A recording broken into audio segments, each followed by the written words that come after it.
Bonjour, bienvenue sur le plateau de Temps Hip. Aujourd'hui, un sujet bien de saison, l'anorak. Pour en parler, Niels Bogdafson. Bonjour Niels. Bonjour Linus. Alors Niels, ne nous laissez pas plus longtemps dans l'expectative. Expliquez-nous d'où vient ce nom anorak déjà. Anorak, ça vient de l'esquimau, je crois? Oui, alors en esquimau, ça signifie, n'est-ce pas, intestin de morse. Intestin de morse, incroyable.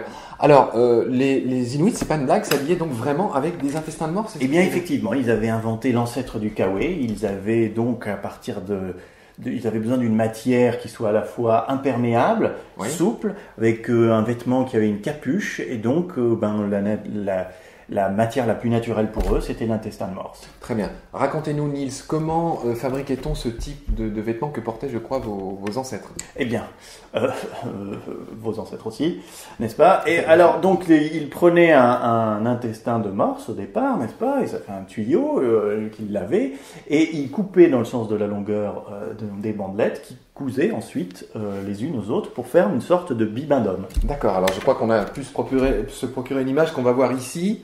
Hein, donc on voit que c'est un vêtement qui ressemble assez à ce qui peut se faire aujourd'hui, transparent en plus. Apparemment les coutures devaient être assez fines, n'est-ce pas? Effectivement, les coutures étaient très fines pour que l'eau ne puisse pas passer, n'est-ce pas? Et dans cette tenue, le chasseur, emmitouflé dans cet anorak, n'est-ce pas, pouvait rester sur la banquise et chasser le phoque. Chasser le phoque, incroyable, incroyable.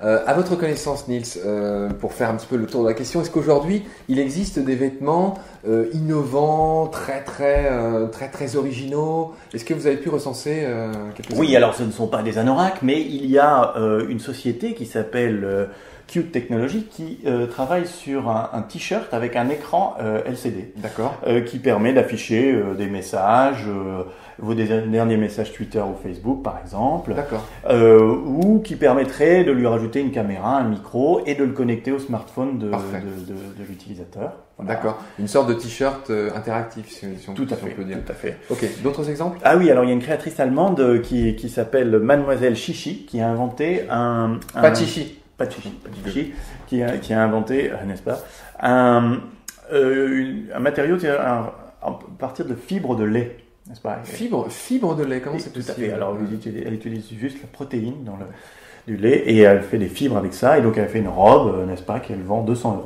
€. 200 €, un peu cher quand même. Ah oui, pour un radin comme vous, c'est très cher. D'accord.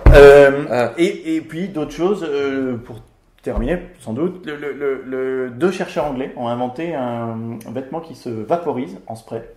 Donc c'est un base de coton combiné à des polymères et des solvants, et ça fait donc un vêtement liquide. Alors vous le vaporisez sur vous ça prend la forme du corps. Et ça prend la forme du corps. C'est d'accord. très ajusté. Est-ce que pour le retirer, ça s'arrache? Alors le retirer, je sais pas comment on fait. C'est des chercheurs, c'est de la recherche pour l'instant. On demandera. Par contre, c'est lavable. C'est lavable. Voilà, on peut le laver et le réutiliser. C'est donc réutilisable. Réutilisable. Absolument incroyable.